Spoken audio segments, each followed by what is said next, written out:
Бисмилля сөз бастаймын, я рахман. Нұр болып ай менен күн толықсыған. Айтайын бір қиссаға артық сөзден. Тыңдаңыз, құлақ салып, ей мұсылман. Сақалыңды сипама. Тәңір тағала ең алғаш жер бетіне иелік ету үшін әбілет пен тәбілет деген екі мақлұқты жібереді. Оларға қақ тастан үй салып беріп, сендерді жер бетіне жібердім, қақ тастан үй тұрғыздым.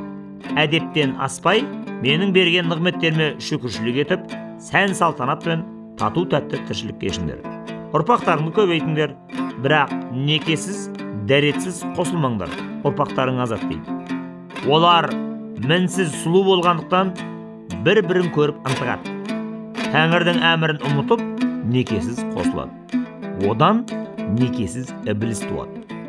Олардың бірінші ұрпағы некесіз болғандықтан тәбілеттің толғағы ауыр болыпты. Ол ібілісті қаратастың үстіне барып босанады. Сол кезде ібіліс иегімен қаратасқа құлап түседі. Содан иегі екіге жарылып, ойылып қалады. Қазақтың иегің тасқа тигір деген қарғысы осыдан қалған екен. Ібіліс кейін ержеткенде иегіндегі жырықты жасыру үшін қауға да етіп сақал қойыпты. Бірақ сақалын желі жүріп иегіндегі жырық көріп қалады екен.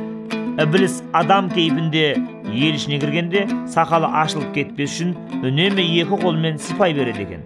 Осыған байланысты қазақта сақалыңды сипай берме, шайтан қағып кетеді деген ырым қалыпты.